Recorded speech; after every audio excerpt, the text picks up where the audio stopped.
Cancer का diagnosis एक blast की तरह होता है। जब हमने फैमिली को ये बताया कि इसकी टांग का बचना मुश्किल है, तो फैमिली के लिए ये एक मुश्किल मरहला था।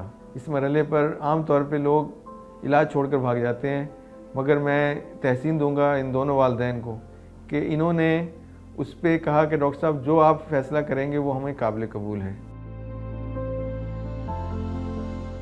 मेरी बेटी का नाम आयशा नूर है।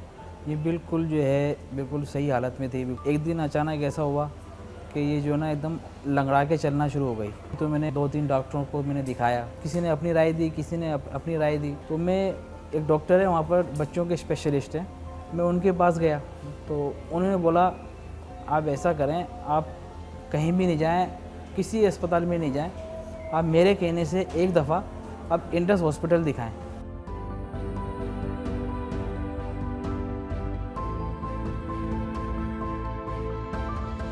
आयशा नूर हमारे पास 5 साल की उम्र में आई थी। हुआ ये था कि इनको वहाँ हैदराबाद में फ्रैक्चर हुआ नेक का, फीमर का, तो वहाँ पे इसको प्लास्टर जिसे हिप स्पाइका कहते हैं वो लगा दिया गया। फ्रैक्चर यूनियन नहीं हो रहा था, जुड़ नहीं रहा था, तो फिर ये इसको लेके यहाँ इंडस अस्पताल हमारे पास आए। इस दौरान इसको काफ़ी उसकी स्वेलिंग वगैरह जो थी वो बढ़ गई थी थाई के, और फिर हमने इनके जो है वो मज़ीद टेस्ट किए तो बायोप्सी से पता चला कि इनको ऑस्टियोसार्कोमा है। ऑस्टियोसार्कोमा इस एज में बहुत कम होता है।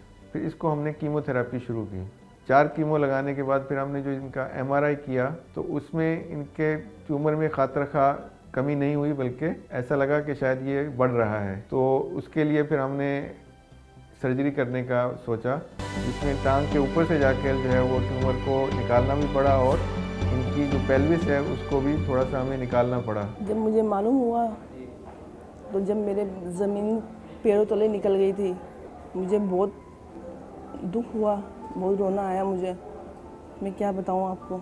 ऑपरेशन के बाद इसकी कीमोथेरेपी जो है वो हमने जारी रखी। कीमोथेरेपी के साथ फिर हमने इनकी रिहेबिलिटेशन शुरू की और हमारे डिपार्टमेंट ने अल्हम्दुलिल्लाह इसके लिए भरपूर कोशिश की और इसका जो है वो प्रोस्थेसिस तैयार किया।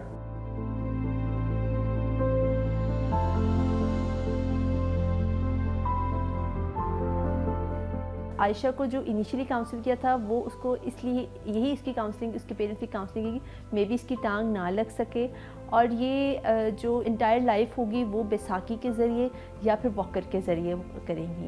ठीक है, तो हमने इस हवाले से आयशा को काउंसिल किया और उसके हवाले से उसको तैयार किया इस चीज़ के लिए। मैं ऑर्थोपेडिक सार्कोमा सर्जन हूँ और आयशा हमारी बड़ी यूनिक पेशेंट है।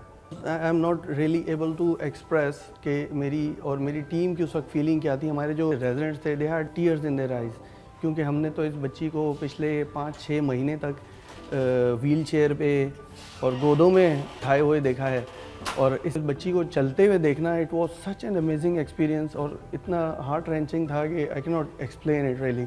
अब इतने बड़े प्रोसीजर और ऑपरेशन से गुजरने के बावजूद और इतनी लंबा अरसा कीमो, ऑलमोस्ट 1 साल इसका लगा कीमोथेरेपी और ऑपरेशन में, और अल्हम्दुलिल्लाह अब ये इस काबिल है कि अब स्कूल जा सकती है, नॉर्मल बच्चों के साथ ये पढ़ सकती है और ये एक रूटीन लाइफ में अब आ सकती है।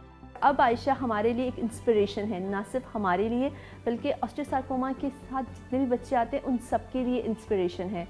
आयशा हमारे साथ काउंसलिंग में भी हेल्प करती हैं। बच्चे जिनकी एम्पुटेशन होती है, जब हम उनको काउंसलिंग के लिए बुलाते हैं तो हम साथ आयशा को बुलाते हैं, तो आयशा हमारी मदद करती है उनकी काउंसलिंग करने में। ठीक है, उनको चल के दिखाती हैं, उनको अपने काम करके दिखाती हैं कि, और ये चीज़ ये मैसेज देती हैं कि ठीक है, एम्पुटेशन के बाद थोड़ी ज़िंदगी मुश्किल है, लेकिन हम उसको किस तरीके से आसान बना सकते हैं। मैं यहाँ जब भी आता हूँ, इस बच्ची के लिए भी डॉक्टर साहब भी जो है बहुत अच्छे से देखते हैं, यहाँ का स्टाफ है वो भी बहुत अच्छी तरीके से देखता है।